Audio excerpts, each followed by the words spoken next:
Well, hello there, friends, and welcome back to Strangers in the Night, your source for late night VR gaming talk.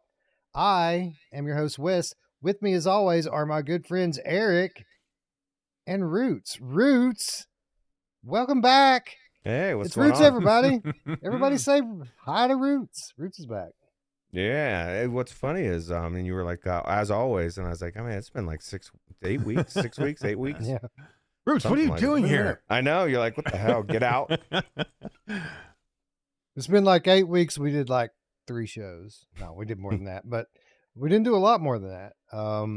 It's been sporadic to say the least. You know, busy times at work, busy times in VR, and just getting them in where we can, as usual, as we always do, right? And that's why we're here with our this is probably our third or fourth Strangers in the Night in a row. Like, I don't think I've done a numbered episode in a month. Roots. It's a good thing So you welcome back. didn't call this the Monday show anymore, or like the Tuesday show, or the Wednesday show, or the Friday show, or Saturday.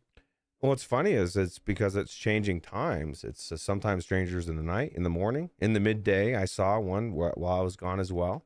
And I do have to say, though, Wes, you guys both rocked, and especially you, Wes, when you did doing shows by yourself, and ain't nothing stopping Wes. I think that was awesome. Hell yeah. Well, it's kind of like what I told Alex last week. Was like, we don't really have rules here. We're not here to try to play any game or hit any kind of algorithm or we're here because we like doing this. And if life gets busy and hectic sometimes and doesn't allow us to do it, then we won't be deterred. We'll just wait until we can, right, and show up and do it. With that said, I'm sorry, go ahead. I was gonna say you were awesome too, with because I needed a break really bad, and because I was ready to trash everything, even if it didn't need to be trashed, and Wes, to just take as much time as you need, and so I really appreciate that. Well, I appreciate you coming back. Honestly, I didn't expect you back before 2024 show. I was surprised when you were ready to tag back in last week. Relieved. We missed you. We really missed you. But it was unexpected. So I'm glad to have you back. And just in time for break. We're going to do like 2 weeks and then go on. This, man. He's like, hey, I'm going to come back for one show and then we're going to be off until the new year. Well, and then I was definitely going to be there for the 2024 show no matter what, because that's so much work. And I had promised that was going to be back. And just for the show, or for the people out there, you know who else is glad that I'm back? My mom! Yeah, she's definitely glad you're back. She's super glad. Wes had some weird my mom. It wasn't even my mom anymore. It didn't sound the same. It was weird. People, the funny thing is I can't really tell much difference in it because I watched the show and I've heard all the different hundreds of my moms. Oh.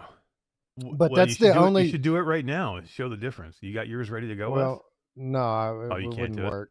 It wouldn't work. I'm not streaming, so.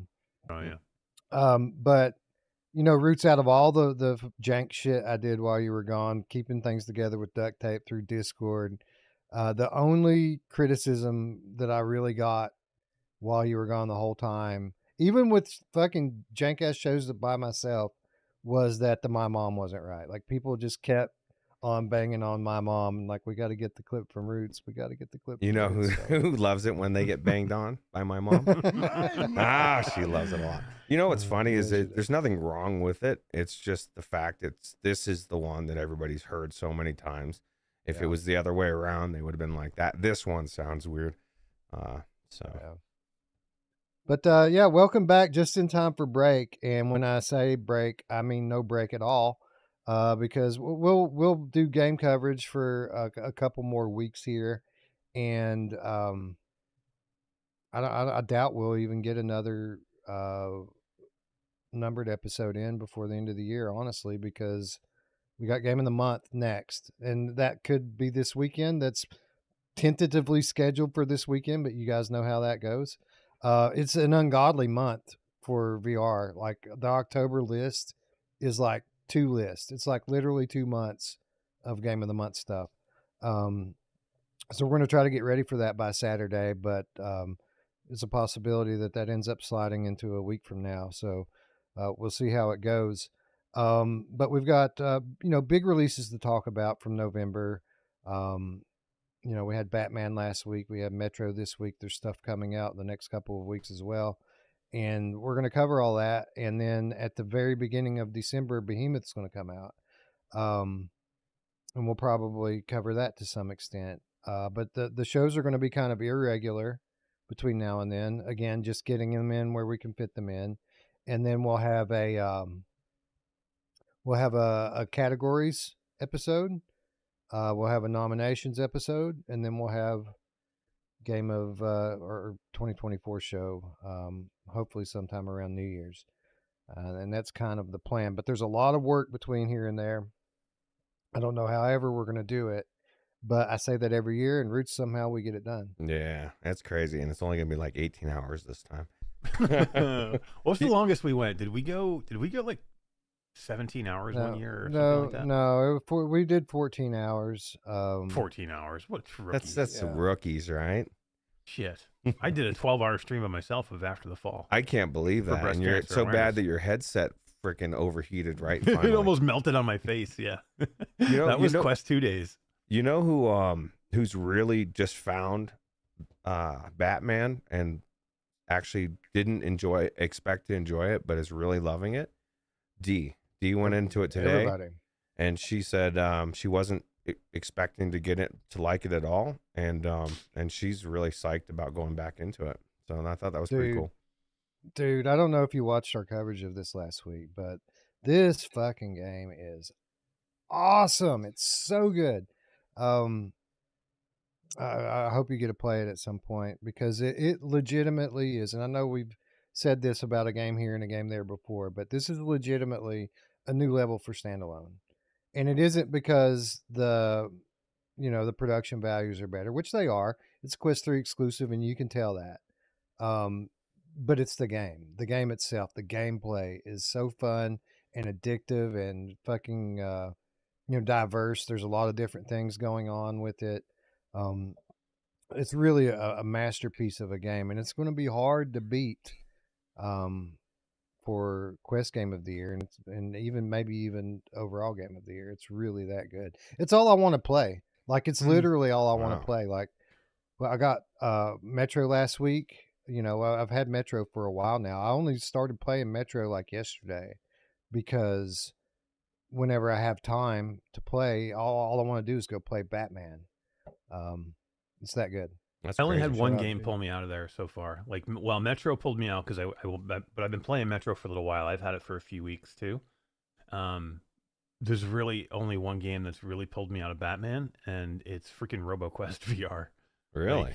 Yeah, I mean, so RoboQuest VR is super early. Like, we're just in the middle, of getting this thing going. But there's a complete build we have on Steam already, and it's so fucking good that I just love playing it. Like, I love that game flat, but playing it in VR is just a different thing, man. So, like, I don't want to get out of Batman, but like, I still want to keep, and me, I'm a roguelike fan, so I like just going in and doing 2 or 3 runs.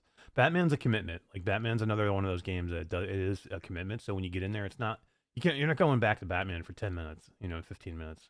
But it kind of doesn't surprise me, because I actually had an epiphany lately. Just thinking about it, because I was watching a lot of comments, a lot of talking in the Discord about, and I was actually involved in the conversation as well about, all these different things to immersion things, right? Like the vests and all these things. And I started thinking a lot of the people are like, I have to have this for immersion, and I have to have this for immersion. And I started thinking, like, the games are supposed to immerse you.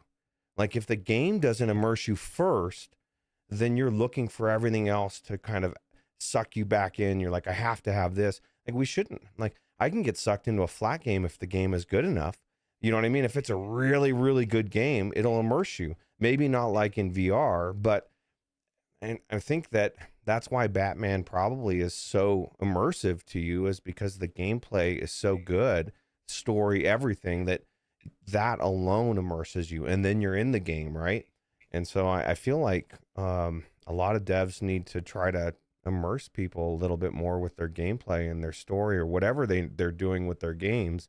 Because if you're not immersed in the game, you are going to be looking for every different thing, like a vest or whatever, to add to it to make you feel like you're really in there. Right. And that should be like not what brings you in. It should be putting it over the top. You know what I mean? So Right.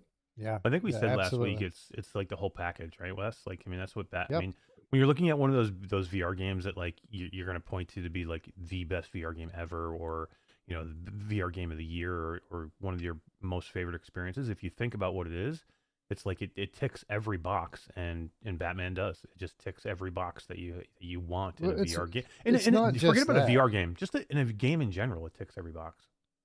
Yeah. That's the thing. Like, if this were a flat game, it would be fun. It might not be a Game of the Year nominee, but it would be like a favorite for Batman Arkham players. Mhm. But the way that they implemented VR into this is it's a first. Like, nobody's done these mechanics before. Like, this is something that they've come up with, that camouflage gameplay, like gesture based gameplay that hasn't been done like this before, and it just works perfectly.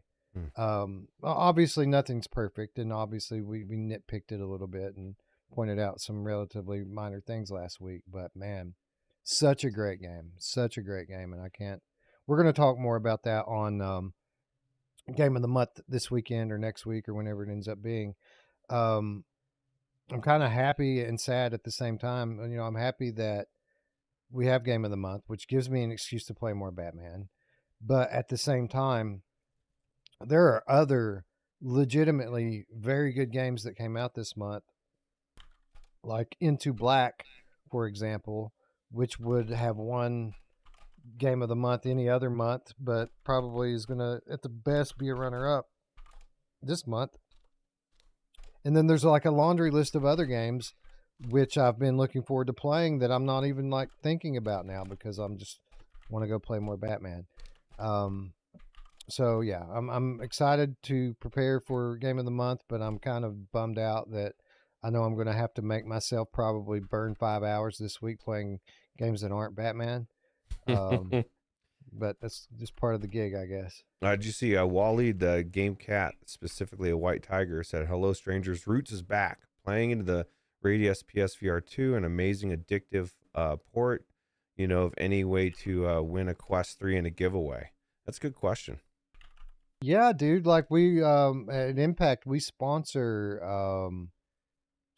Gleam giveaways all the time for clients. Our clients typically like to do these giveaways to bolster their social platforms, right? You join their social media, they enter you into their contest, and then they draw.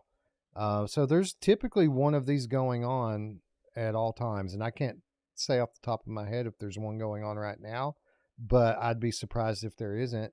You should be following Impact Reality socials. You should be following me on Twitter. And yeah, no, there are Quest 3s being given away all the time. So yeah, definitely just keep your eyes out. I think socials. we're going to do something for QTC for the holidays. I have an extra Quest 3 here, and I have a brand new X40 vest that I'm going to give away, like in a Gleam style giveaway.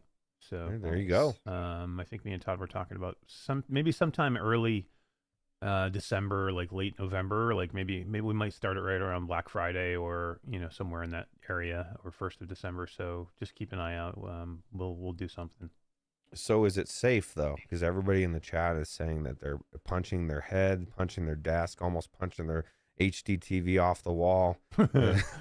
You're gonna swat some shit in this game. Make sure you got plenty of room. Or do what I do and play sitting down, which Yeah. is what I do. I know that certain reviewers out there say you can't do that, but bullshit. Like, I've played the whole game sitting down. It's not a problem at all. Yeah. So I just think that a lot of people want to stand, and for somebody that stands and walks around everywhere all day, I'm like you, Wes. I just want to sit down in my chair and chill. There's been a few games over the years where I felt like I need to stand up. But Batman is not one of them because I haven't played it. But It could Well, be. here's Probably. the thing, man.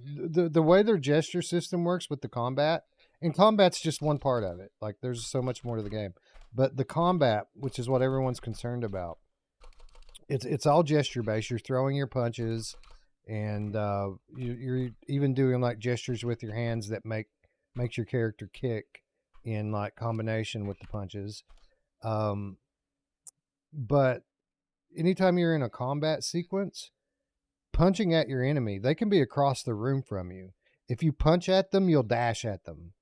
So like you don't really need to, you don't even need to turn, honestly, because the way that the countering system works, like it isn't like a block and parry defense. Your defense in Batman is a strong offense. So you have like a sense, and you can tell when you're about to be attacked from the sides or behind, and you can just punch to the side and it'll face you automatically with whoever's trying to attack you and attack them. It locks into whatever direction you're punching. And again, it takes like a common flat game lock-on mechanic and adapts it for gesture-based VR. And it's not been done like this before in any game that I can think of, and it works so flawlessly. And again, since you're not turning and you don't have to like move around, it works perfectly fine in a chair. Yeah. Well, it sounds like that's what VR needs, is like unique different things that can, I don't want to say mimic what flat games do, but make it its own and even better, you know? So that's cool. No, it's really awesome. We'll talk more about that on Game of the Month. I do want to, before we say hello to our friends in chat, return to a popular segment here. It's goodie bag time, ladies and gents. Ooh. Although I don't have a whole bag of goodies this week, I did get one thing in the mail that I want to show off because it's pretty cool and pretty unique. And Oh, did you get one of those? I did. I absolutely did. So this is a drink shaker. Ooh. From Don't show it to me. I haven't gotten it yet. I haven't opened it yet. I'm just kidding. The Mixologist. Man, Eric's like, God damn it! Now you just ruined my surprise, Wes. I haven't opened it yet. It's still in the box. Oh, you've got one too. Cool. Well, there it is. That's what it looks like, Eric. It's got the cool. I mean, it's a like a heavy duty bar shaker. Yeah. You can make your martinis or whatever in this thing. So shout out to Flat Hill Games for sending this over. This is from the Mixologist. This is a casual multiplayer bartender sim available on Quest right now, and I think Steam. It's either on Steam or coming to Steam. Crossplay enabled, and the cool thing is like you can have two behind the bar, but you can also have customers come in. So like you can have like a multiplayer lobby with customers and bartenders, and there's all sorts of recipes and stuff. Good fun. So shout out to Mixologist, and thank you for the awesome gift. You know who loves to do too behind the bar? My mom. Yeah, she does. Awesome Tatum. So I was to say, speaking of awesome Tatum says, speaking of goodies, Eric needs to tell me where to get the flat to VR swag. I want that T-shirt.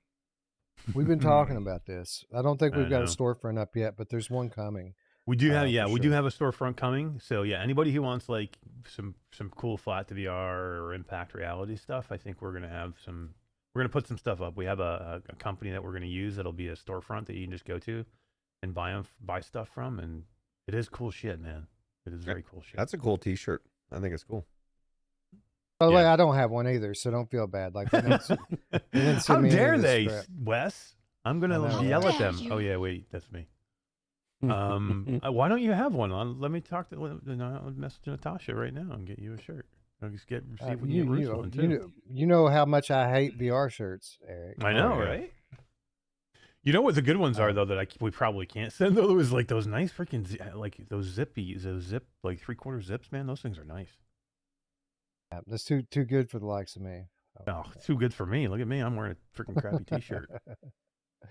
All right. So let's see if we can remember how to do this, Ruuts. I think this is the part where we say hello to our friends in chat. Friends like Not Sure Brondo and Radio Runt. Radio Runt says it's good to be here tonight. It's a good day, man. It's erection day. And you know who loves a good erection day? My mom. Yeah, she does. Whatever. I'm not going to start talking politics here. No matter what side of the aisle that you're on, I'm sure everyone is ready for these fucking old people to shut the fuck up and get on with it. So I'm happy that this day has come and will soon be gone. I'm gonna So, miss the commercials. You know, all the ads and stuff. That's been what I've been telling customers all. I'm like, and everybody's like, no, dude, I'm so sick of them. So I think we're all really tired of. They should have politics. to do the commercials the same way that they have to do the pharmaceutical commercials. So like, vote for me for XYZ, but could cause side effects like runaway inflation and that would be good. All of the side effects that come with voting for certain people. That'd be a good Saturday Night Live skit. Yeah, you know, yeah, it would. Old Darth Mickey Barrios says, "Welcome back, Roots. Good to see you." Philozix is here. Says, "I wonder if today was the last warm day of the year, dude. It was fucking 82 degrees here today. It's snowing here, mid-November. It's stupid. It's snowing really hard here. Is it really? Well, yeah, just started tonight. So we've already got like probably 3 inches, and they said that was the max we were going to get in Colorado Springs. So I'm pretty sure we're getting 88 degrees here today. Oh, that's crazy. Techno Glitch is here. Who else is here? Steve IRE is here. Brandon BR. Radio Runt, not sure Brondo. Awesome Tatum. Bambino Ramos. Robbie Wise here. Looper the Underground Game Cat is here. Mark Pringlesleaf in the house. What's up, Old Darth? What's up, Brooklyn Menace? Test Rate Review. What up, Magnum Gaming? GameCat Behemoth. Waleed is now a GameCat, specifically a White Tiger. Chinatown D. What up, D? Hawk 107 is here. Michelle B is here. Good to see you. Rogue TR. What up? What's up, Tatum? What's up, Evan Yabu? What's up, Four Wheeling? Salvador. VR SpryGuy. What's up? That dank cheese is here. Says Ruuts. Yeah, I know, right? People were so sad. I called Alex New Roots last week, and people almost cried. People freaked out. Well, Alex is Alex. He's awesome. So yeah, it was good. It was fun. You know, we never had those guys on here before. Like I thought that we had, but then I thought about it, and we hadn't had him or Skiva. That's so I had crazy. Alex on here last week. And then when we told Skiva that Alex was on, Skiva almost cried. So we're going to have to get him in here at some point too. Alihimbe D 2-year underground stranger game cat. He says, I think Roots back and Metro are the only good news today. Well, the night is young, sir. Left Control Gaming's here. Grandpa Barbecuer Game Cat says, Roots, good to see ya. Cop Dog is here. Jay the Foviator Game Cat, happy to see Roots as well. Who else? Cop Dog. That might be everybody. Did you see that Robbie says, in the theme of elections, can we have a vote to bring back the new My Mom? So some people like it. Yeah. Hip Elf was first today. He wasn't first overall, but he was first today. It's the top one on here and the first one I can see. So, we got a Slippy. Chris Richardson just came in and says, welcome back, Roots. Thank you, Chris. Yep. Appreciate it. Chris Richardson slipping in, as is David Runs. Son, what the fuck? Is here as well. Okay. Yeah, okay. So I guess that's everyone. Roots, in true Roots fashion, why don't we get to it here and start, of course, where we would start when Roots comes back. We're going to talk a little UEVR. I kind of want to half-ass thank Saber Interactive for offering a key for A Quiet Place, The Road Ahead. So this is a new release stealth horror game that is based loosely on the movie franchise of the same name. I don't know if anyone's seen the A Quiet Place movies, but it's a fairly decent movie, a fairly popular horror franchise. But there's a game now from Saber Interactive. So I got an email from one of the key services a few weeks back, saying that this is one of the titles up for offer. So I put in a key request for it, which was approved.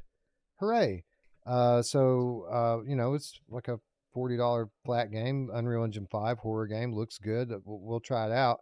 So I decide we're going to do this thing, and I wait like 2 or 3 days. I go in to claim my key, and there's no Steam keys left. Like they want to give me PlayStation keys or Xbox keys, anything except for what I need. So like I keep checking back day after day after day after day. No Steam keys ever come. So I end up just going and buying this thing from a key broker for like $24 or something like that. But anyway, it's the thought that counts. And thank you for approving me, Saber Interactive. And we're going to cover your game here today and how it plays in VR, which we did play this game in VR through the magic of Prey Dog's Universal Unreal Engine VR Injector. Ruuts, I know you're not the biggest fan of horror games, but at the end of the day, I'd say a good game is a good game. What do you think? I agree, and I didn't even consider it a horror game because I'd actually just said on the Discord, I think it's like 2 weeks ago, 3 weeks ago, I'm not playing any more horror games ever. Mhm. And then I looked into this game, and because I knew that I was going to be coming on the show, and I thought, well, let me look at this. And I started looking at it, and I'm like, this isn't really like your traditional horror game, right? It's more of a story-based stealth game, which ironically, I don't like stealth games. But this one, the story was so good, and I actually really enjoyed it. More than I have in a long time for a lot of games, and it gripped me right off the bat. Yeah, it gripped me too, and that's the weird thing about it. I think the story must just be that good. Like obviously the production values are all good. It's a good looking game. It's a great sounding game. The sound design is wonderful in it. The voice acting is very good. All that stuff, it's a Saber Interactive game. It's a good, well produced game. The gameplay mechanics and loop in this game is the height of tedium. Like, Eric, I don't know how much you played this game, but this is a game that every time I played it, and I did go back to it and play multiple times, I lost myself for hours in it. And at no point during those hours did I ever stop and think to myself, man, this is so fun. Like it just didn't happen. Like everything is so tedious and you have to be so careful and so quiet with everything you do. It really immerses you. You were talking about this a minute ago, Roots, about how certain games can immerse you. This game immerses you just because your senses have to be so heightened and you have to be so careful. But I think it's really that story is what locks you in. Like having to move slowly makes the time go quicker, but it's the story that keeps you in. And let me just start with that, Eric. How much of this game did you get to play? Played probably like an hour of it, like 45 minutes to an hour. I didn't have as much time because I did spend a ton of time in Metro and a couple of different versions of it. Right. So I tried to hit that as much as I could, but I wanted to get in here and look at it and see it because I think I'm a good judge of whether this is a good game or not because I typically don't like these games. They're usually too slow for me and there's not enough action. And I get bored with these things quickly, and I hate and love this game at the same time. Like it's not a game that I'm like jumping for joy to jump back into, but when I'm in there and I get in to do it, it wraps you in because of number one, the visuals help, and it is a gorgeous looking game, but it's the story and like what you're doing and like the intensity of everything. And then like I said, everything kind of brings you through. Like the story wraps you enough in here to where I'm like engaged when I'm in there, and I don't.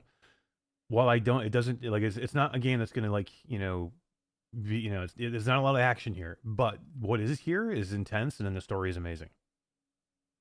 There are some action-like sequences when you get a little bit further in, but Roots, I mean, I would describe this as the standard formula for stealth gaming but to the nth degree, right? The things they have you do here they're not breaking the mold. It's, you're throwing things to distract enemies that can only hear you. So the premise of the movie is you're in this post-apocalyptic world that has been invaded by these fucking bloodthirsty, super fast monsters that they can't see anything, but they have super hearing. So if you make any noise whatsoever, these things are on you and you're dead. So you're living in a world of silence. You can't really talk. I mean, the other characters in the game, you have to go to like safe rooms that are sound insulated to talk to them, and everyone communicates by writing things down. It's that type of world. And they're using the same basic stealth mechanics that most stealth games do. You have to walk slowly, you have to tiptoe around. If an enemy is close to you and you need to get around them, you got to throw something and make a noise so they go over there. All the stuff that you typically see. But Roots, what they do here with that is they take it to the nth degree. So like, you have to be careful when you pick things up and drop them, because if you make any noise, that thing's going to kill you. Um, you know, if you're going to open a door or a drawer or anything, you can't just open it. You have to slowly turn the knob, and just at the slow as you possibly can, barely open the door up very lightly and gently. Even going into like vents Yeah, the and grates. ductwork. That was Yeah. freaky, like having to be super quiet with the grates and even laying them on the floor. Yeah, you have to, right. You even like to get in a grate, you have to take the screws out, and you have to do it slowly. You have to slowly remove each screw to get the grate off the wall. So again, Roots, I don't even know that I like the gameplay in this, but I do think it adds to the immersion, right? Because you have to be so locked in on everything that you do that you can't really zone out or lose concentration at all the whole time you're playing. Yeah, so I don't know. I kind of did like the gameplay in the sense that because everything's about sound, you're forced to do everything slowly and quietly, and it immerses you even more because you're especially in VR, that creature is kind of creepy, man. And it is fast, and when it's on you and it's killing you, I had to skip it because I don't want to see it attacking me and killing me. But I just thought it was just done so well, and then especially when the character you're playing is really good with electronics, and she creates a little handheld thing that shows the ambient sound around you, and then also gives you your sound you're making. So you're constantly looking at this thing to try to make sure your sound is under that sound, and then all of a sudden you'll have a spike, and you're like, oh shit, did it hear me? And I don't know. I because the story was so compelling. This is literally what happened, and I was probably where you were at, Eric, time wise. I thought, okay, I'm going to go into this. I'm just going to play enough to be able to talk about it. I said, I need to go fast just to see what this thing is going to. That was my thought. I need to see how this thing's going to attack me so I can describe it and talk about it. But there was a point where I just lost myself in the game. And I was like, okay, I'm going to eat about 6 o'clock. It was like 4 something. And all of a sudden it's 6:30. And I'm like, oh, crap, dude. So I stopped and I ate real quick. And then an hour and a half goes by. Wes is like messaging me on the Discord, and I'm ignoring it. So he texts me. And like 3 times I lost myself. I must have played 8 hours in this game. And then I kept thinking, I got to be near the end of this thing. And then I would get to another point and a completely new mechanic gets added. And I'm like, holy shit, no, I must not be near the end because a new mechanic just got added. And that happened 3 times. So this game, it is very long, but the story is so good, at least for me, was very compelling. And I want to go back and finish it, because I'm really close to the end, I think. Yeah, because I really did think that 3 times. So yeah, you're 8 hours in. That's pretty good, man. This is a decently long game, then. Yeah, no, yeah, I'm 7. Roots is wow. You guys are both like that far into it. Holy crap! Yeah. I sit up all night. I'm a slacker.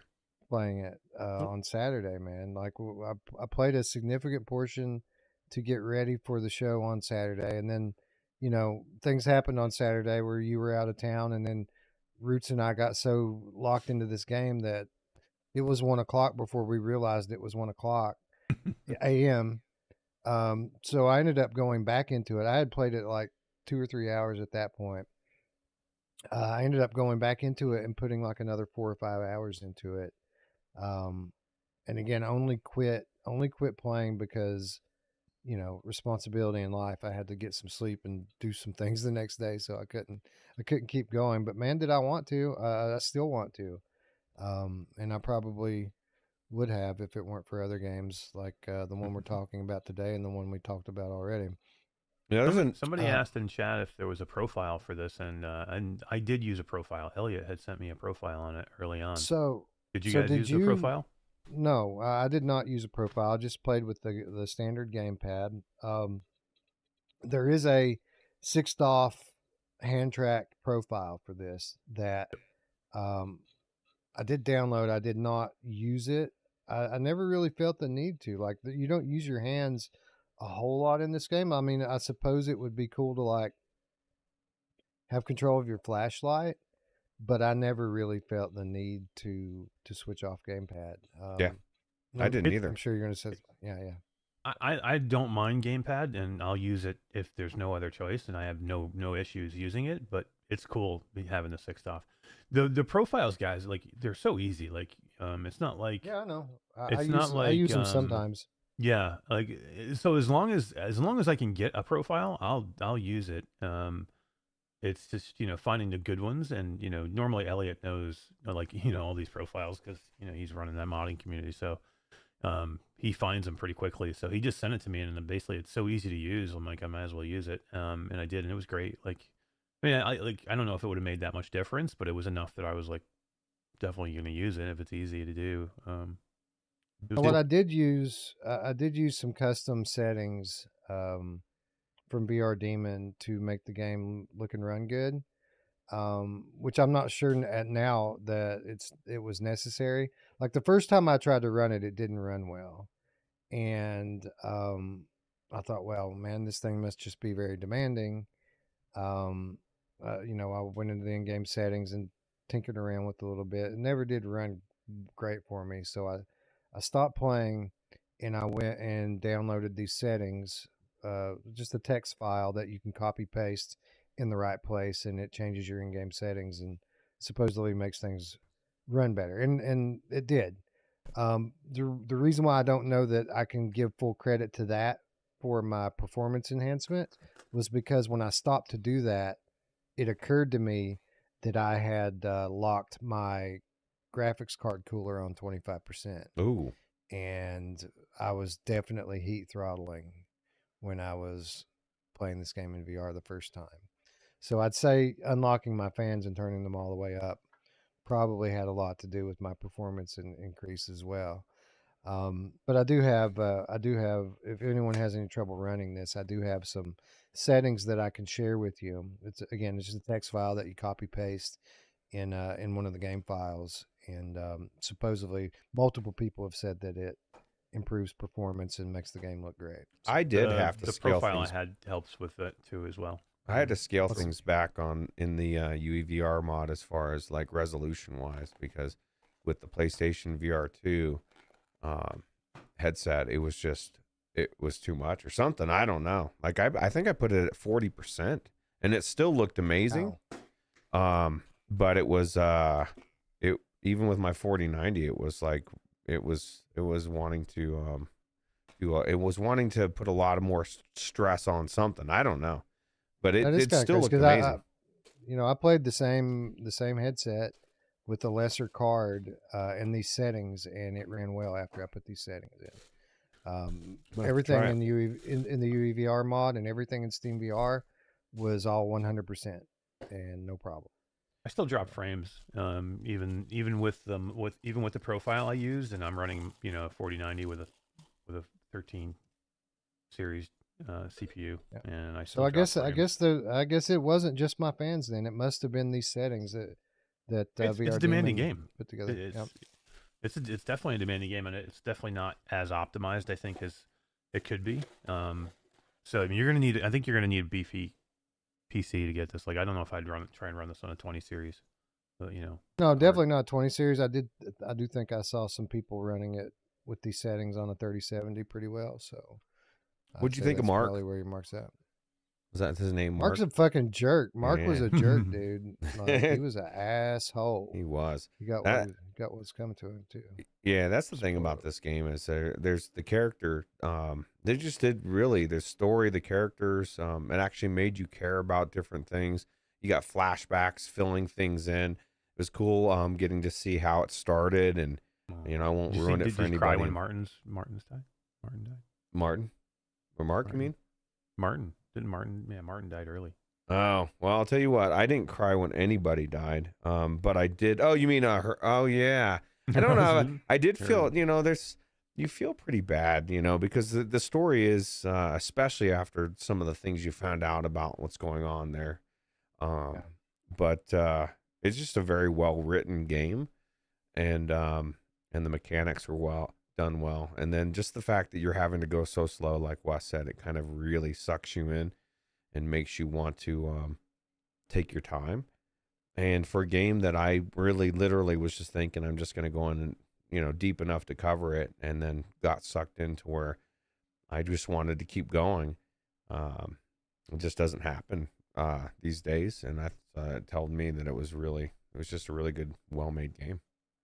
Yeah, this is exceptional. Alien Isolation with a great story. Like, if you were a fan of Alien Isolation, you'll love this game.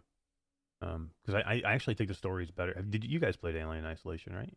I played didn't it. finish I didn't it, finish it. But Though. yeah. Yeah, the story's better here, I think. Like, Alien Isolation was great, and it was a decent story too, but it was more of like the jump scare horror game. Not as deep as this. This thing has a good, even hour and a half, and maybe a little less than that. And I got decent story already, so.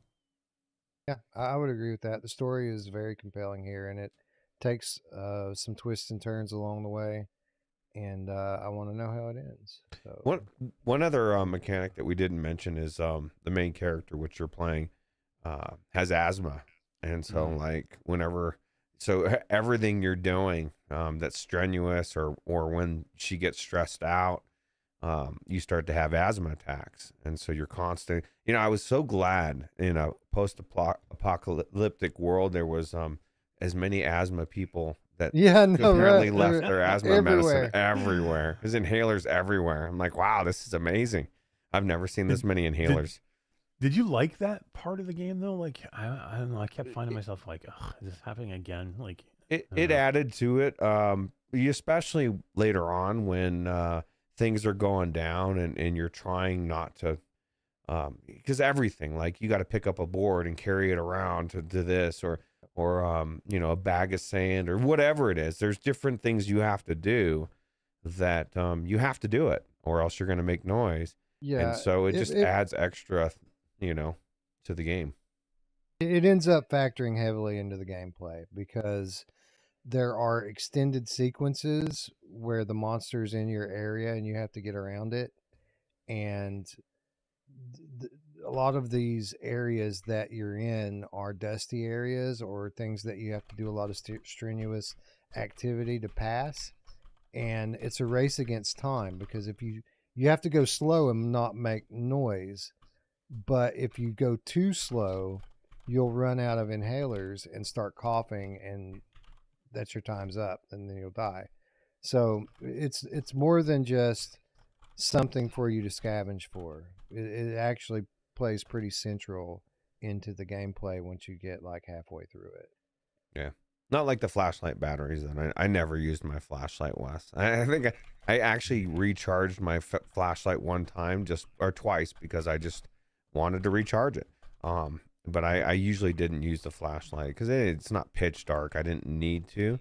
And but you got your flashlights as batteries as well to search for. So yeah, same here. I didn't like I always had flashlight batteries for days, and only used it in a couple of situations where it was really, really dark. But yeah, for the most part, I didn't. See, Eric, there's the machine that she created. She's such a genius.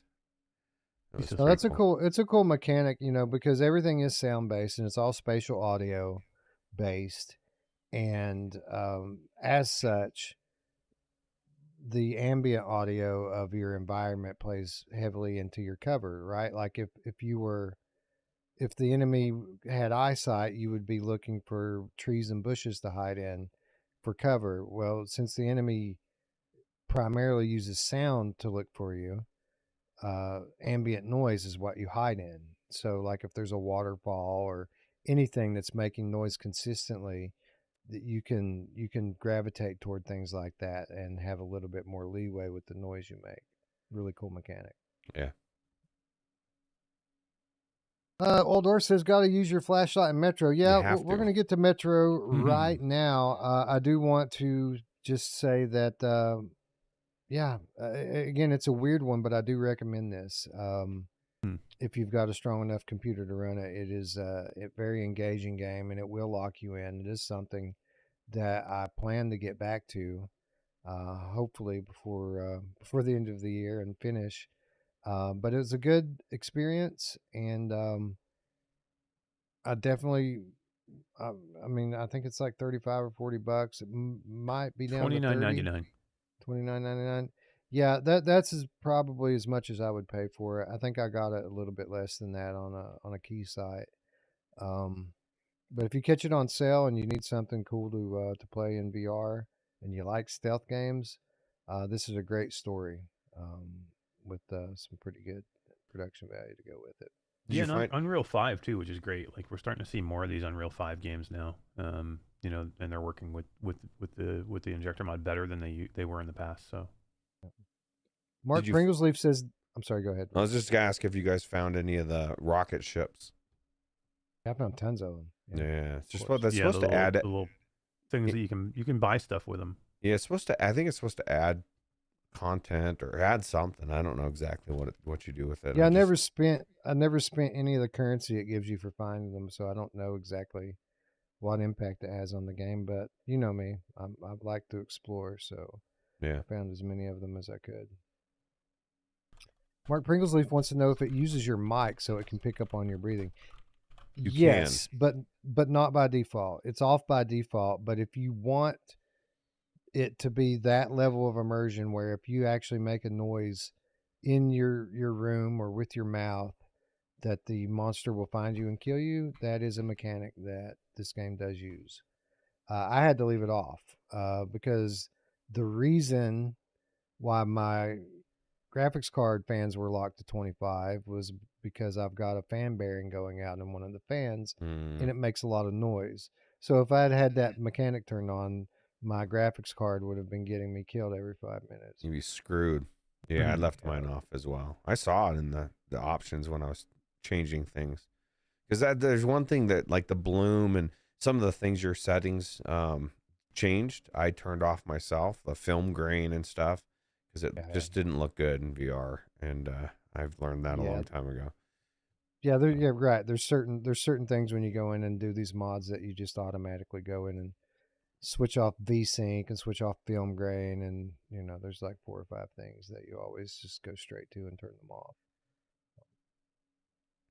All right, cool. Yeah, recommend definitely. Here I want to say that it's better than I expected it to be, but again, at the same time, at no point when I was playing this did I stop and go, "Man, this is awesome!" Like I just kept playing it and kept playing it and kept playing it. So yeah, it's something. It's good. Anyway, let's move on to a real VR game and talk a little bit about the topic of the day. Ruuts, we're actually covering a game on the day it launches, or I guess 2 days before it launches. Technically, we normally wait and let everyone else say their words first, which they did. A lot of people did their reviews earlier today on this, but I'm talking, of course, about Metro Awakening, a game that was revealed initially back in January during a Sony State of Play. This game is developed by Vertigo Games, and I would like to thank Vertigo Games for providing a PSVR review key for our channel. But we bought the Steam version. And let's talk about that a little bit, because this was funny how this all kind of went down. Like, I have a pretty decent contact at Vertigo Games. I heard a couple of weeks ago that keys had gone out for Metro, and I didn't have one. I thought that was kind of weird. And when I asked the people who told me this, they said that a PR company was handling it, and it wasn't the usual PR company that handles Vertigo stuff. So I thought, well, I guess the Metro people must have hired, the IP holder must have hired a PR firm. But what I found out was that the PR firm was actually a newer PR firm that we're friends with, that I thought I was hooked up with pretty well. So I contacted them, Ruuts, and I'm like, I heard Metro keys went out today. Again, I'm not going to name names, but it was a friend, someone we've worked with before. And so I was going to go into the Discord and ask, see what the deal was with the Metro keys, and I wasn't in the Discord anymore. So when I went and asked about it, he's like, yeah, bro, they're being real selective about who they let in. So I'm like, okay, well, I'd like to review the game if you can make it happen. Yeah, I'll take care of it. Nothing else ever came out of that. Never heard another word on it. But so I just contacted Vertigo Games, and within 10 minutes they sent us a key. So shout out to Vertigo Games, and shout out to our friends. But apparently we didn't make the cut with them, Ruuts. We're not good enough. Wow. Yeah, I'm sure. I sometimes Funny, I think, Wes, I've been removed from that Discord as well. Well, you're not. You don't have the influence, bro. They're being selective. I guess not. that's bizarre. I know why. I know why we've been removed. I have an idea myself, but it is what it is. Mm-hmm. Yeah, it's a bummer. Unfortunate. It is, but it is what it is, right? So, yeah. Anyways, shout out Vertigo Games for being awesome and sending us a key. I did pick one up on Steam just for comparison's sake. Today I have not played the Quest version, but Eric has, and he'll be able to speak on that a little bit. Was a little bit concerned coming in yesterday to check it out on PSVR because I heard Ruuts. I know you're particularly down on the PSVR version, Ruuts, and we'll talk about why in a moment. I just kind of peeked my head through the curtain initially with it, and I thought it looked okay and ran okay for the couple of minutes I went in there. But my first real hardcore time into this was earlier today when I got it on Steam. So I thought, well, if the PSVR version has some imperfections, we'll start on Steam, and then we'll move to PSVR, and if there's a big difference, we'll be able to tell it right away. So I went in on Steam today with my PSVR 2 headset, and problems immediately. Like a good looking game, and I don't want to just start by highlighting the problems, because let me just start by saying this is an excellent game, and there's a lot that we're going to talk about that's very, very good about it. But I do want to put out a word of warning about the Steam version,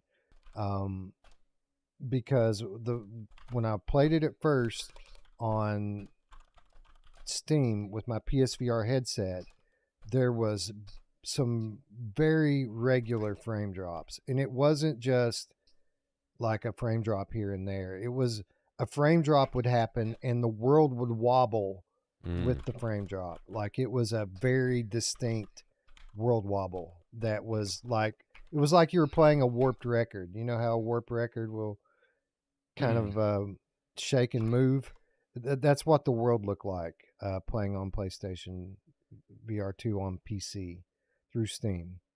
I played it for probably a half an hour like that, and determined that while there would probably be some people that would be willing to play it like that it was just too distracting and immersion breaking for me, which was a shame, because there's a lot to love about this game, which we will get to.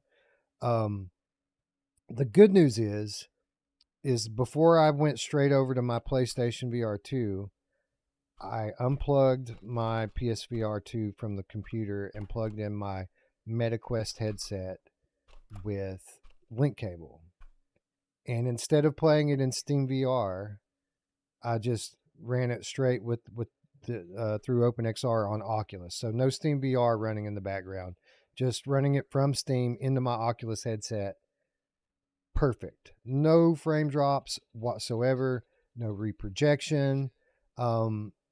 Initially, it looked like there was a little bit of a res drop, but it ran so well on that Quest 3 headset that I was able to go into the in-game settings and bump the resolution scale up a couple spots, and it was fucking sharp and detailed and ran absolutely perfectly. So I just wanted to start. I hate starting with negatives. I always like to start with positives and go to the negatives first. But if you're on the fence, and if you're like Ruuts and the only PC headset you have is a PSVR 2, something's wrong with it right now if you're trying to play this game with your PSVR 2 headset on PC. But if you have a Quest and you want to run it outside of Steam VR, I can confirm for you that this game runs very well and looks awesome. What about a Rift S? I did get my Rift S to work, and recently. Yeah, recently, and ironically, I was trying to see if Red Dead Redemption 2 would run better on an older headset, right? But I actually found that the PlayStation VR 2 ran better than the Rift S did. I got better frames at the exact same resolution, even though the headset is way higher resolution. It was very bizarre. It was not what I expected. Yeah, that was the weird thing for me, because while I'm having terrible performance with this specific game on my PSVR 2 headset, this is a major outlier. Like, for me, 95% of the games I've tried have run better on my PSVR 2. Me too. You can tell that they have done some real optimization for the Oculus software with this game. And I'll bet, without having talked to you yet, Eric, that this thing runs great standalone too, right? Yeah, and I ran it on all three platforms. But I have the most time in it in the Quest, just because that's the one I've had for the longest.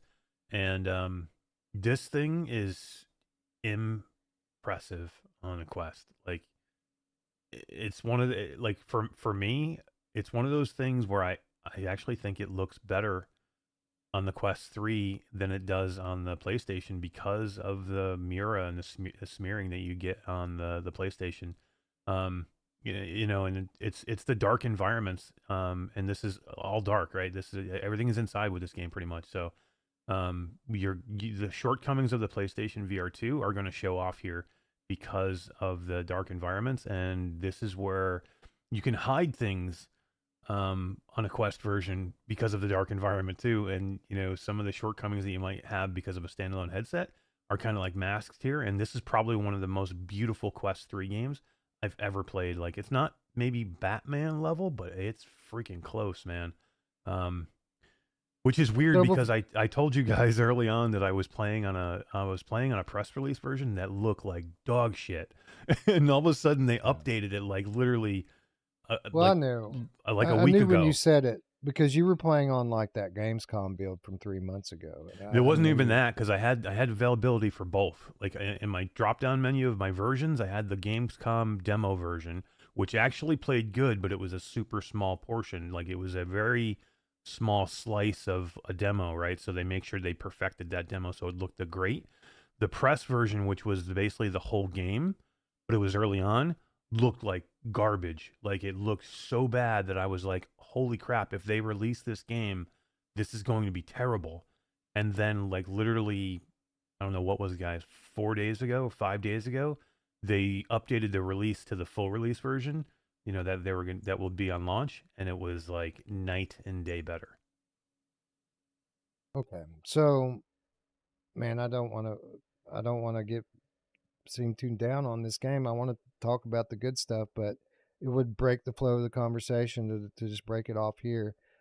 You've both kind of alluded at problems with the PSVR 2 version. So I was expecting problems, like big problems with the PSVR 2 version, based on what I was reading in the Discord and other things.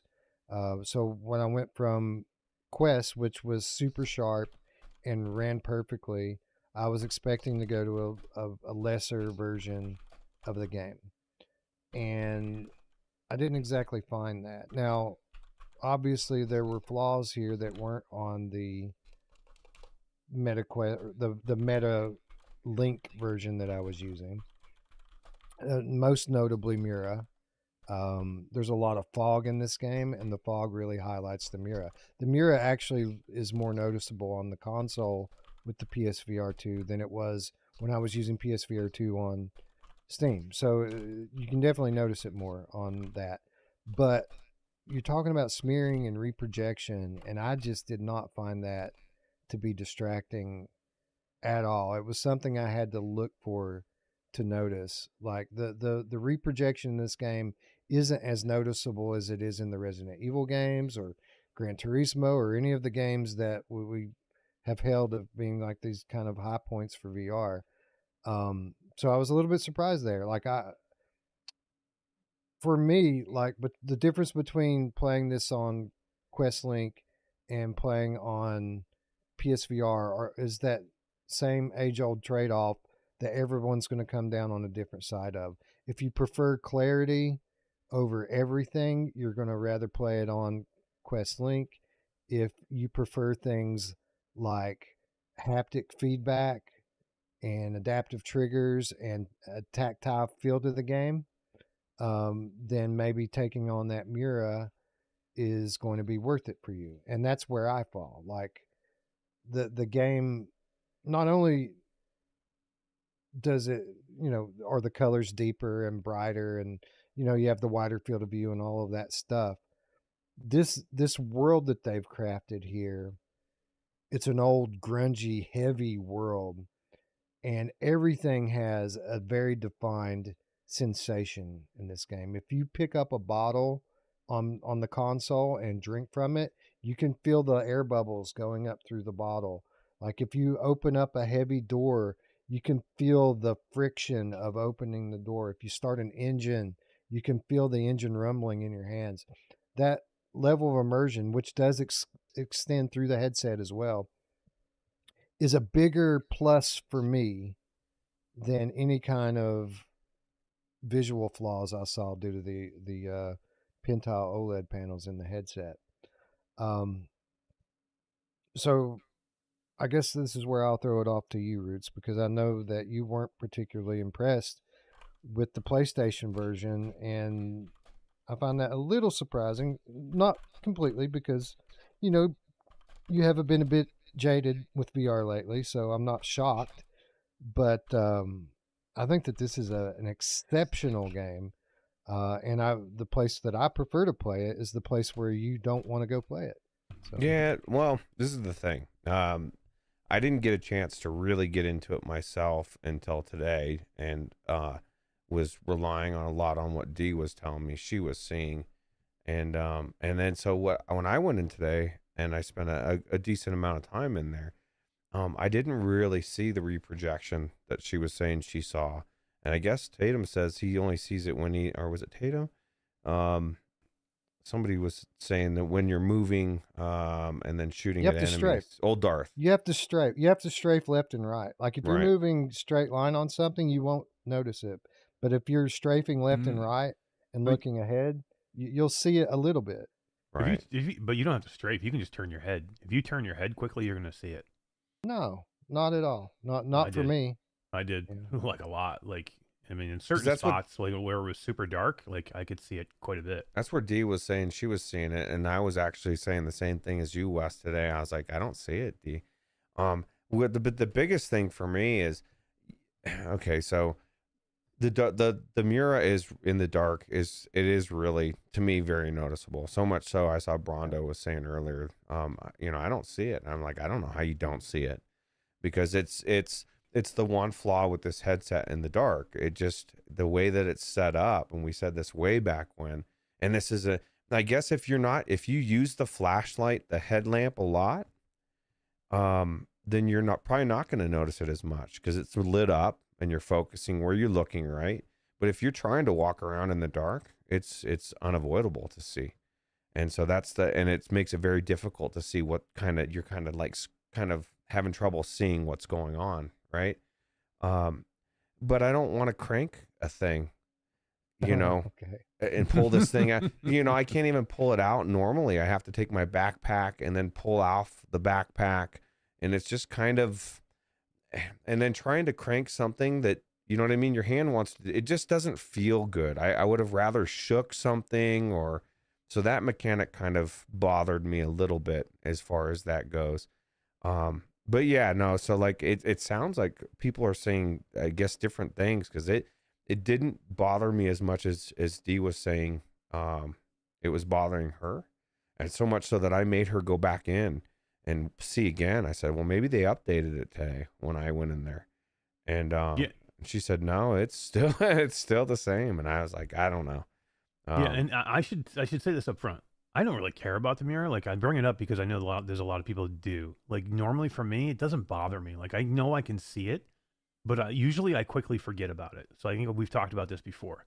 Like, I know it's there, but if a game is good and a game is immersive, I will quickly lose it, and I'll just not. It just won't register with me anymore.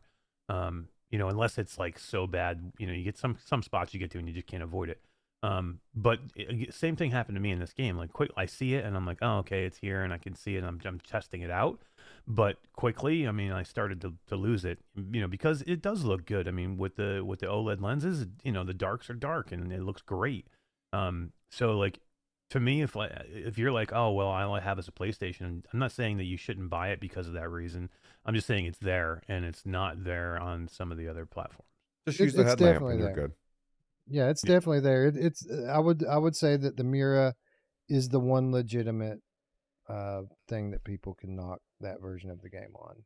It is noticeable. Now, for me, it's not a game breaker at all. Again, I'll take that Mira with all the pluses of the platform and over going to Quest and having crystal clarity with muted colors and primitive haptics. But again, this is a personal choice. A lot of people are more sensitive to things like Mira and reprojection, so that's why we have to mention them. But for me, I'm really enjoying this game so far. And I guess we should probably pivot off. I think we've said quite a lot on the differences between the platforms.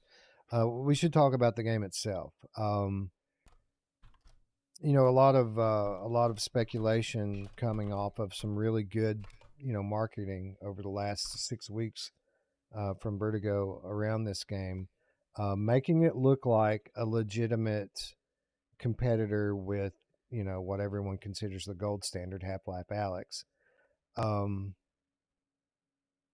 In some ways, it's competitive with Half-Life Alyx. In some ways, it's better than Half-Life Alyx. In most ways, probably not. And I guess we should be a little bit more specific about that.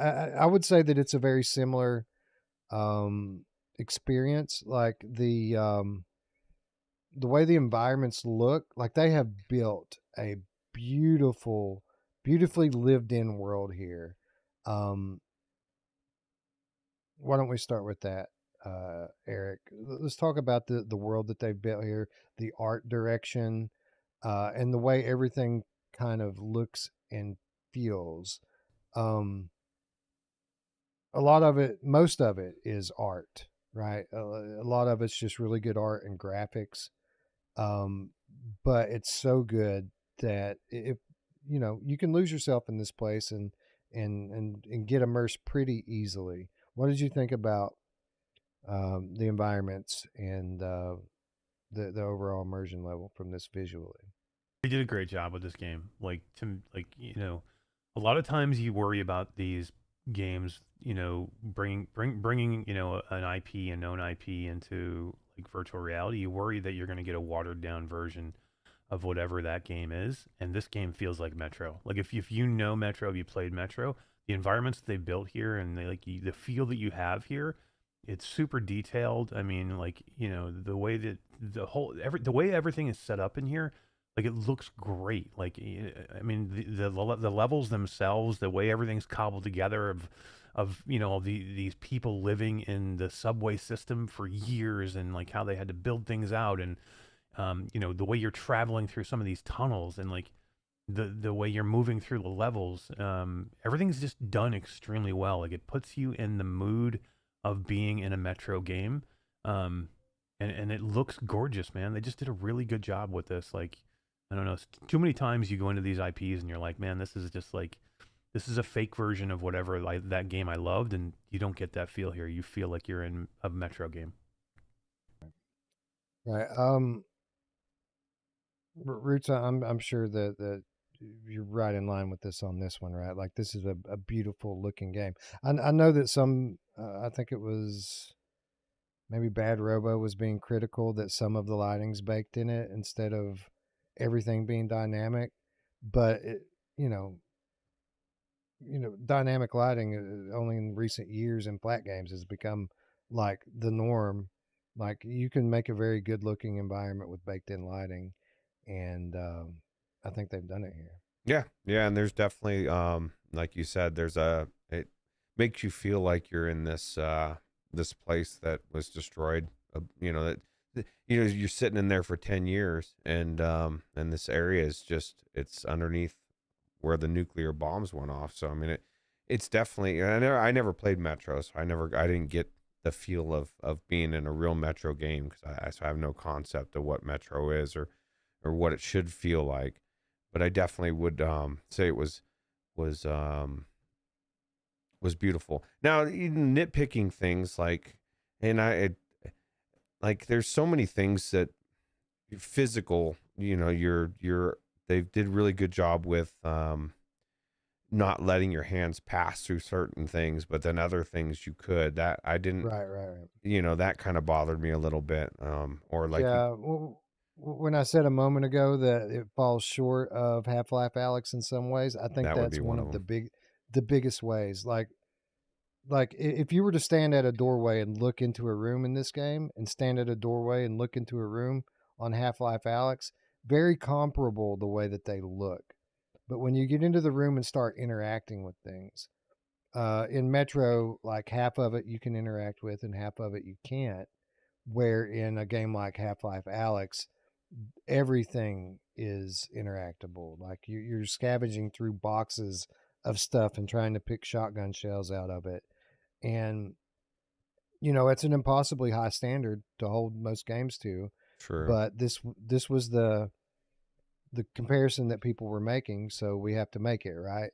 So visually comparable, but on a in terms of like physics and interactivity, I definitely got to give it to Half-Life Alyx on that one.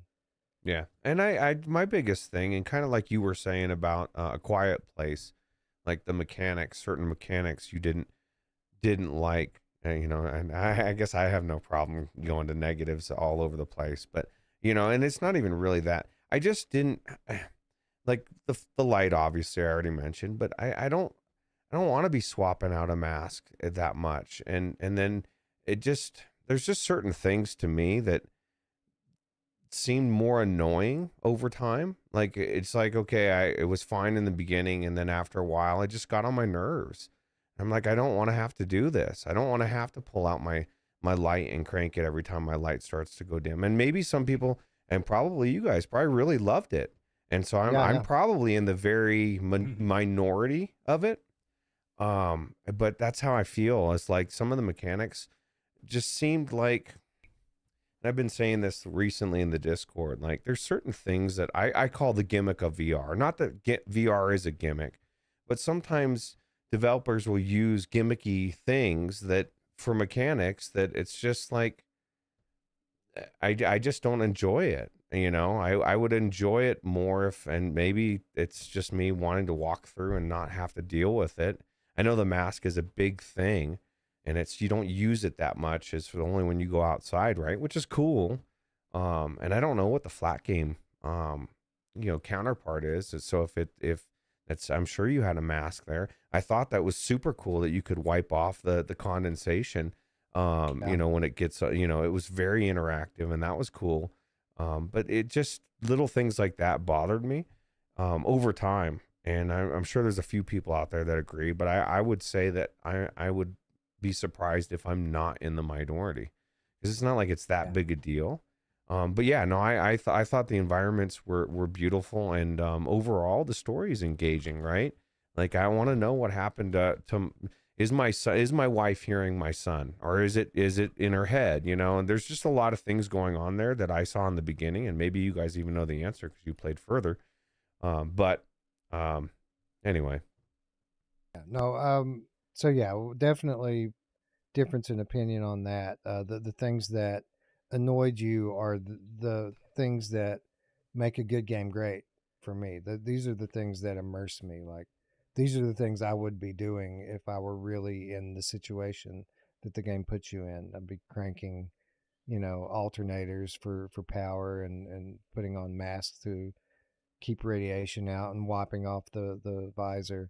Um, it can be tedious and challenging, but again, all stuff that really increases the immersion factor for me. I'm sorry, Eric. Go ahead.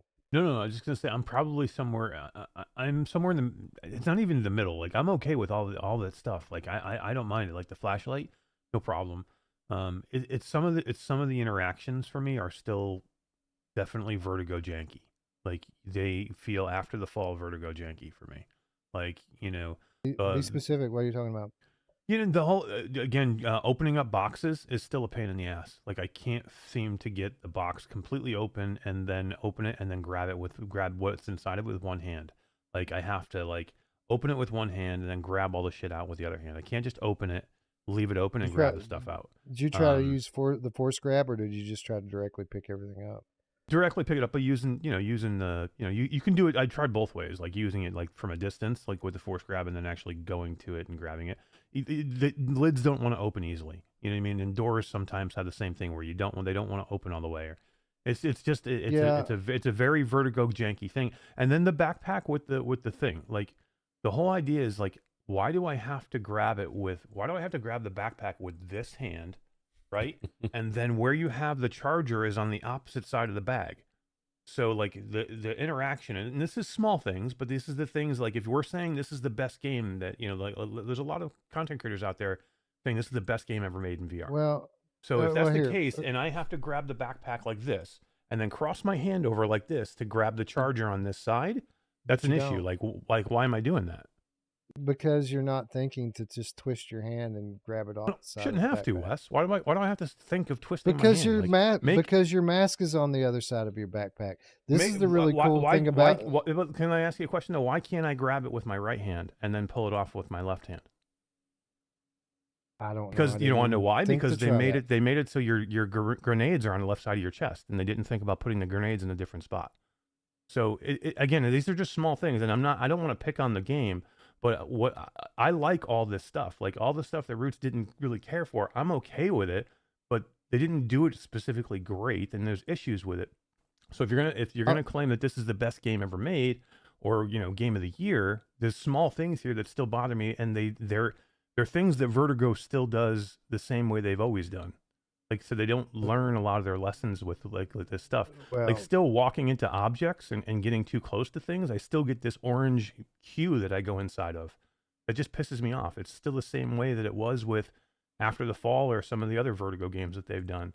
So there's just small things that bother me, but like the interactions themselves, I'm okay with. I just wish they would have done them a little bit better. Same thing too, like grabbing the weapons and the guns. Like every so often, sometimes your hand will not snap where you want to, and instead of grabbing the front of the gun, I'll end up grabbing the charge part of the AK-47, and I end up racking and losing a round because I went to grab the front of it and it grabs the grabs the rack. You know what I mean? So it just bothers me when they do some small things like that can be fixed, because a lot of other games don't do them that way. Well, some of the things that you're describing here, I experienced once or twice. I didn't have nearly as much trouble with them as you seem to have had. I'm trying to put quite a list there to talk about. So I guess we'll start with the backpack. I love how they do the backpack, and this is by far the best iteration of inventory that Vertigo's ever done. When you think about the original Arizona Sunshine to After the Fall and Arizona Sunshine 2, and the way that you have 2 wrist slots now, now you have a backpack. And as opposed to your typical VR backpack which normally you would reach over the same shoulder and grab, and it would just float in 2D space in front of your face, and you would reach into little circle slots. Now you have a physical thing that's not locked, that you can turn around and things are stored all over it like a real 3D backpack. And for the most part, that worked very well for me. I didn't have any trouble interacting with any of that stuff. The orange glow, I think, happened to me 3 or 4 times, and that was annoying when it happened, but it didn't happen a whole lot. Opening boxes was not a problem at all for me, and picking things up generally wasn't either, but I will say that I primarily use force grab on everything. I didn't try to pick it up with my hand. I would just point at it, it would highlight, I would close my hand, it would fly into my hand. And for what it's worth, the force grab in this game is leagues ahead of After the Fall and Arizona Sunshine Remake, which we just had last week problems picking shit up in with force grab consistently. That was worse. True. yeah, I'll give you that. The Arizona yeah. Sunshine was way worse, especially for you because you had a problem on the PlayStation. I didn't have as much problem on Quest as you had on PlayStation. So yeah, obviously there's always things to nitpick, but I think that this game is a major step up for Vertigo games compared to the quality level of interactions from previous games. Now, the doors were inconsistent, and I think out of everything you said there, that was probably the one that resonated with me the most. Is like some of the doors are great, like they're the big ones you put 2 hands on and open up. Remind me of that Ghost of Tabor door in that one map, and with the haptics and the PlayStation controllers, it just has such a great tactile feel to it, and it feels heavy. It's very immersive. But a lot of like the normal doors in the game, they feel like paper, like they have no weight. You just hit the handle on them, and it's like there's no resistance in these fucking 100-year-old door hinges. So the doors were inconsistent. Some of them were good, some of them were not so good. But I think out of everything that you listed there, that would really be the only one I would legitimately consider to be a problem for me when I play. Yeah, you know what? And to be honest, I don't remember them because I didn't play. I've played mainly my time has been on the Quest, so I don't remember if I had this. I had the same orange hue thing on all platforms because that's the Vertigo thing. I don't remember having the same. The backpack is the same. The way you grab the charging thing. But like I don't remember having the same grab issues with the containers on the PlayStation version. But again, I didn't play it as much. That may be it too. And that was the last version I played. I didn't play Quest version at all, not at all. So, you know what they did nail? This is going to sound like a weird thing to bring up, but like I guess I bring it up because not everybody does it well. I thought the climbing on the ladder, not that I want to be climbing ladders, it just it felt really good. Like it just flow. Like when somebody nails the ladder climbing, it just feels good, and there's no jank to it. And you get to the top, and it just pops you up top, and you're up there. And I never dreaded. Like I always dread climbing a ladder, and I didn't in this game. I think they did a really good job in that as well, which is was cool. Yeah, and even going down the ladders, even though you don't climb down them, they did a good job of like with the sound of making it sound like you're sliding down the ladder. Right. So yeah, again, not breaking the immersion, but not making you stop and have to climb all the time either. What up, Z Storm? Thanks for joining. On that note, let's talk a little bit about the sound because I think that's one of the bigger high points of the game. As good as it looks, I think the sound design is even better. They took a real world approach to how they designed the sound in this game. Because this is a slow paced game. It's not, I mean, there are action parts in it, but this is a human story, and this game is all about the story. And they give you like this, they put you in these underground environments that are very busy and old, and there's machinery and there's steam. And what a typical game would do here, Ruuts, that nobody really thinks about, but almost always reminds you that you're in a game, is you'll have all of these sound effects and they'll be spatially accurate and coming from where they're supposed to come from. But when a character walks in the room and starts talking, their voice it's like they're God or something. It goes straight into your head. Metro doesn't do that. They put you in these noisy environments with all of these little things going on around you that's all making noise. And when you start a dialogue with another character, just like in real life, you got to shut the fuck up and listen, because the voices sound like they're real voices in the room with you, and they're being drowned out by all of the ambient noise. So again, I don't know if you noticed this. I'd be interested to hear what your thoughts are on the sound design. But they took your typical great spatial sound that VR games have and really integrated the voice acting and storytelling into it, probably better than most games I've ever played in VR. Yeah, no, you're right. It's very easy to miss the dialogue if you're not paying attention. And it actually did, if you like leave the room, it's so you can hear them fading. It doesn't like just suddenly stop. You can, it like, just like you would in real life, it just slowly fades away. Because I had watched Dee play and was talking to her and totally missed the whole story in the beginning. So when I went in, I was like, oh God, there's actually things going on. I didn't even know anything about his son or dying or just any of it, right? And so there's definitely a lot to that as well. So I agree. Yeah.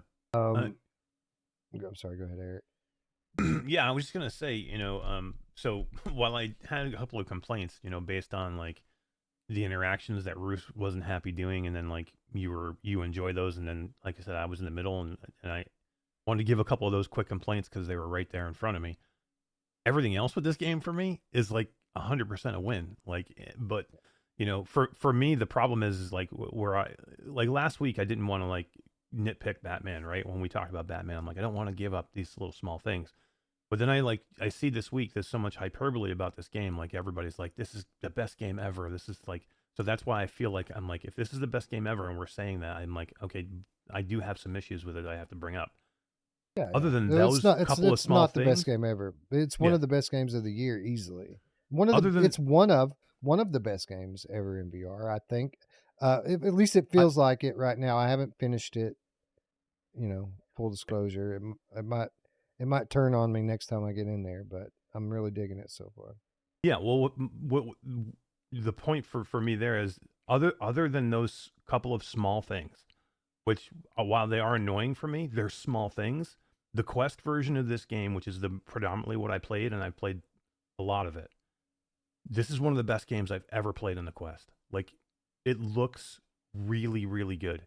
Like it's on par with what Batman looks like. It's close. Like I'd want to jump back into like 1-to-1 and like go to Batman, then go to this one, back and forth to see. But damn, it's close. Like this is like this has got me looking at in the Quest version and going, wow, I cannot believe that they did this and got this in there. Now there's definitely Quest things in there where you're looking at it, you're like, okay, but the majority of everything I see, the story, the way everything, the weapons, the sounds, the visuals, the voice acting, the character models, the story, like this is one of the best games I've ever played. On that standalone headset.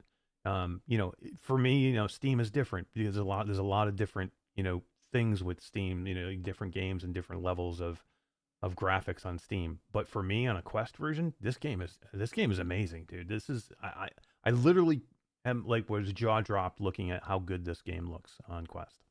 We said it last week, man.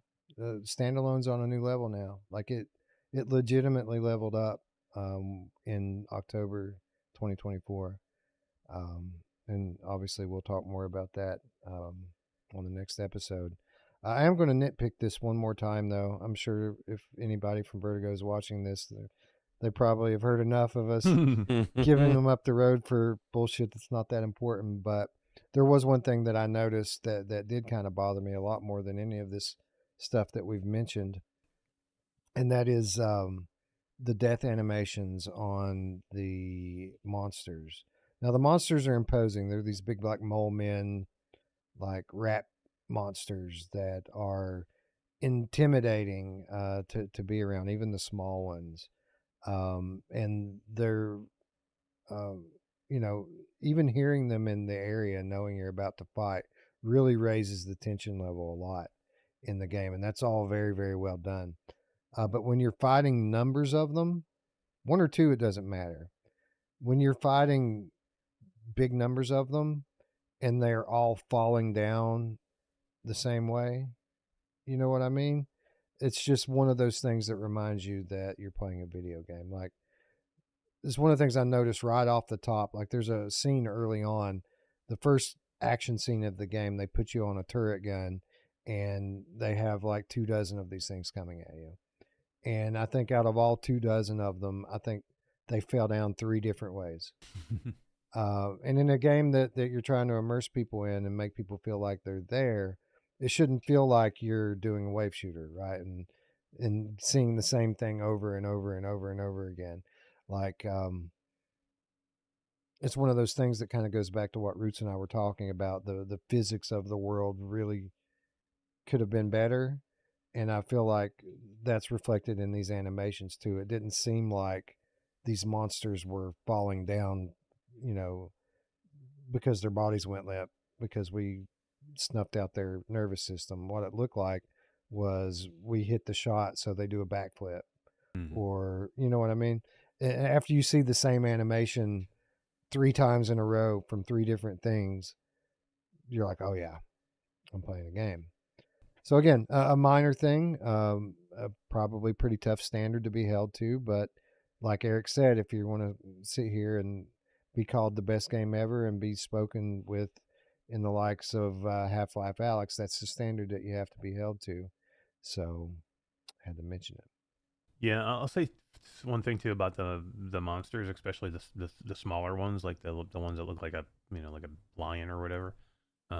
They're on the Quest version, they're so less detailed than on the other versions. So like when they're dead and they're on the floor, you kind of like go up and look up to them, closely. They don't hold up to, like, when they're moving fast, they seem like, natural and everything looks great. When they're dead and on the floor, when you really go up to them, they really start to lose some of the detail in them, and then you can tell you're looking at a Quest version of it, with a lot of straight edges and not rounded things where you just things look off a little bit.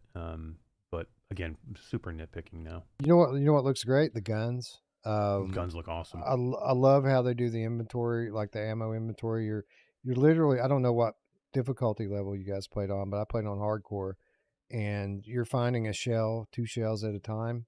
And there's no ammo counter on the guns. These guns look very realistic, and the way that you track your ammo is like fract style. You look at the clip, and the clips are open on the side, and you can see how many individual rounds that you have.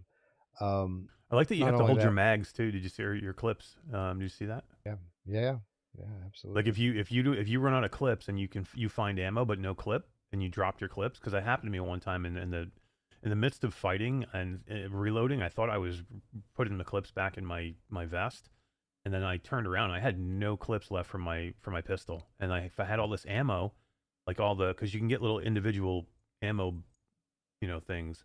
But if you don't have a clip to put them in, you can't reload. So I had all this ammo and I couldn't use it for until I found another gun, and I pulled the clip out of it. Do you have to put the bullets in there or in the individual? No, bullets? Okay. no. It's a perfect in between, right? Because a lot of people hate that tedium that comes from games like Into the Radius and Ghosts of War, where you have to load the clips. You don't have to do that, but it isn't like the other end of the spectrum either, where you can just toss your clips away and you have an infinite pouch that magically makes clips. You have to keep your clips, and you put your empty clips back into your ammo pouch, and when you pull them out, they have whatever ammo that was in them. Well, now I know what happened, because I must have thrown my clips away. I was like, why am I couldn't, all of a sudden couldn't use my machine gun. And I'm kind of on the other end of the spectrum. Like, I never overthink it. I'm never thinking it's a magic bag that has unlimited clips. I just think that I'm in a game where I need to be shooting a gun, and there's a clip here, and I put it in there. and I guess everybody's different. I'm just not trying to relive real life in a video game. You know, I just want to play a game. I want to play a video game. I want to have it be streamlined enough. At least it's streamlined in the way that you were saying, Wes, where you don't have to reload. Because to me, that is just beyond fucking annoying to me. Excuse my language. I'm trying not to curse. It's just beyond annoying to me. And so I'm glad that you don't have to, and I'm glad that I know now that I was throwing my clips away and I needed to be stashing them. But how do you stash? So now what do you do? I guess you have to put it over your shoulder instead of, because my instinct in every game I've ever played is reload and I toss the other one away. So now I got to relearn on how to put my thing back in my backpack after I use every clip. And I don't know if I kind of like that. Because like I think the ammo pouch is like on your waist or just above your waist. It's anywhere on your body. Like that's one of the things that they do really good with their inventory in this game, is they're really forgiving about where you put it. Like if you drop your clips or your mask or your charger or anything anywhere around your body, it'll go where it's supposed to go. I wonder if that's in the easy mode, because I played normal. If the easy mode doesn't do that, because I would love to have a Ruuts mode where I don't have to worry about that. Like I don't want to worry about my clips. You know what I mean? So, I just don't. I want to play a game and I want to shoot my gun and I want to know that if I've got enough bullets, it's going to be there, and I don't have to worry about, did I lose my clips? And now I'm like, you know, looking for them. That just, to me, is just another level of annoyance that I don't want to deal with. And maybe the easy mode is that, and I guess not now knowing it won't be as much of an issue. But it would be nice if there was like a mode, just like you toggle off any other thing. Like we always say, options are good. Call it the non-realism mode. Because as much as everybody wants everything to be as realistic and wants to make everything real life, I'm the opposite. I want it to be a game, and I just want to use my clips. You know what I mean? And it's not being rude. It's not being really nitpicky. I'm not saying it's a bad thing. It's their mechanic. It just, I personally find that annoying. So, well, maybe it is there. Maybe if you go on easy, that's how it is. I don't know. I know I never really thought much about it. All I did was I dropped my clips like I normally do. In the heat of battle, I'm not thinking about stashing clips. I dropped them on the ground. But I noticed when I dropped them on the ground and after the battle was over, that they persisted. They didn't disappear like typical VR game shit just vanishes. So I thought, well, if that's still there for a reason. So basically what I do is I go through my combat sequences, and typically when you step into one of these rooms and you're in combat, you're fighting before you scavenge anyway. So I'll go in, I'll do my battle, I'll clear the room, and then I'll start scavenging. And then in the process of searching the room, I'll come across my clips, I'll pick them back up and put them in my inventory again. Yeah, and I'll be the first one to admit, I guarantee you more people disagree. There's a couple of people agreeing with saying they would also like that, but more people wouldn't. And so maybe it's not even a thing to it, you know, because if it's only for a couple people, why would you add that to it? It's just one of those things that, like, I like the good middle ground, and I guess what you said, Wes, is exactly true. They really, it did kind of find a middle ground with the bullets and stuff, and not making you reload tediously things, because that would be that would be just way too much. Because it's not like there's a lot of action in this game, you know, like from the monsters to people, and there's, you know, I got to a place where there was just a lot of people. You know what I mean? I was killing a lot of people. A lot of people were attacking me. It was cool. But now I'm worried. I'm like, where am I going to drop my clip? And I'm not even in the game. So.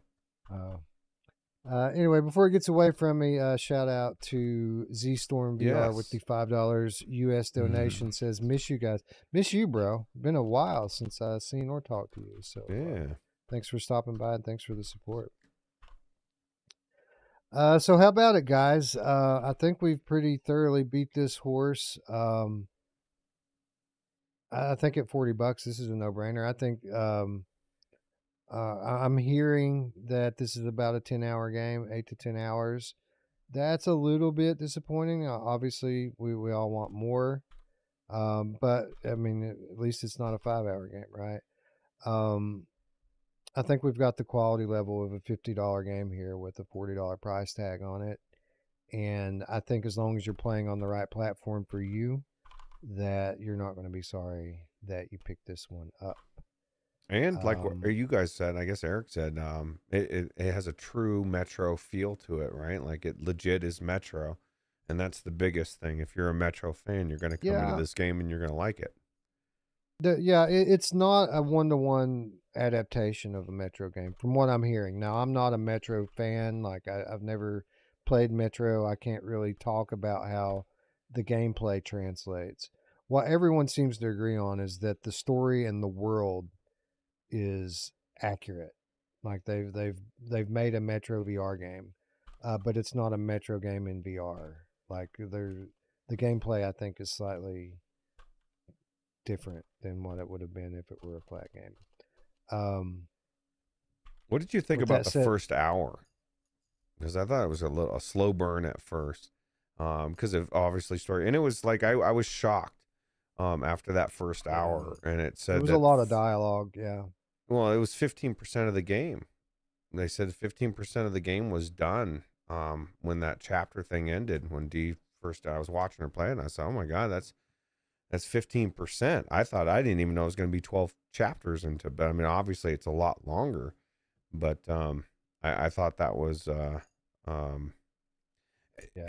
it's just too much in the beginning of, it was definitely a slow, that's the opposite. Dee said it was the opposite of Batman. She said Batman was like instantly, now of course 2 different games, but just instantly action. And you know what I mean? You weren't, it didn't take an hour. I just feel like maybe like, and Eric's really good about pointing this kind of stuff out.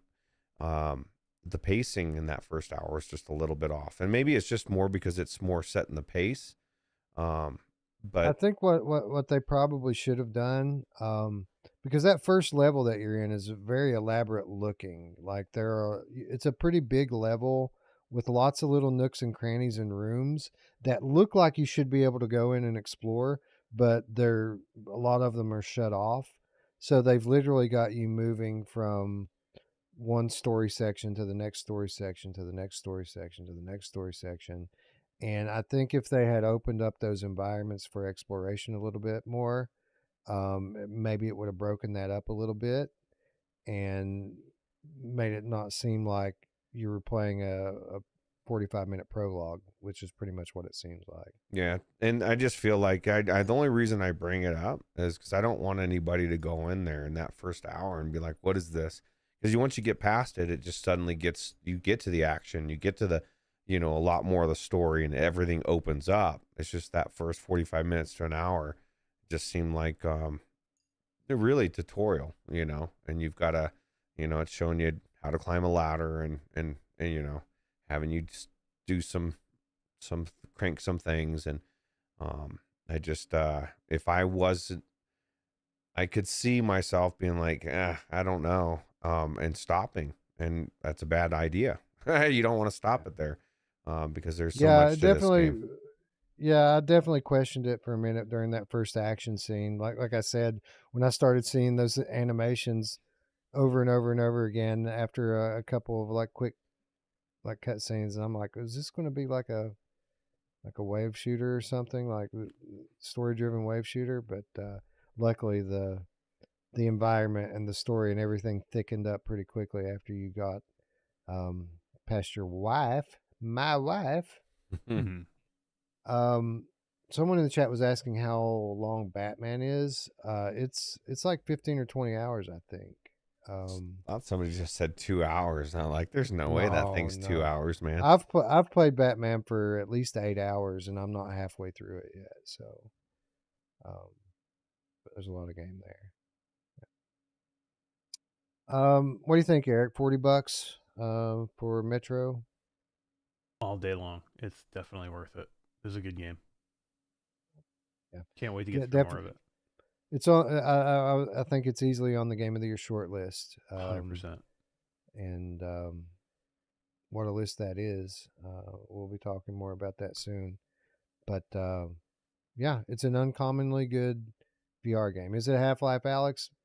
Probably not, but I mean, there can only be one standard, right? So, like, I don't think that's a slight in any way to say that it's not that game. It is definitely comparable in many ways, and like I said earlier, there in some ways it surpasses Half-Life Alex. So, it's an exceptional title. It's, in my opinion, easily the best thing that Vertigo Games has ever done. And I look forward to playing and talking about it more.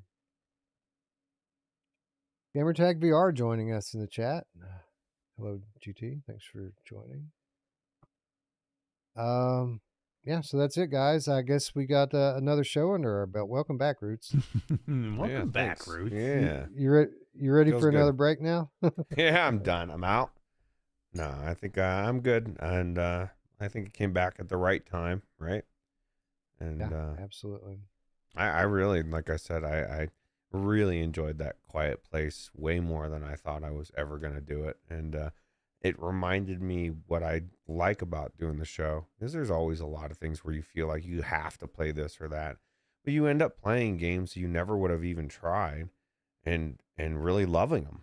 And you're like, okay, well, it's kind of what I like about the most is as you try different things, and then of course it's always good to not have to pay for them. So I like that as well. Yeah, yeah, that helps.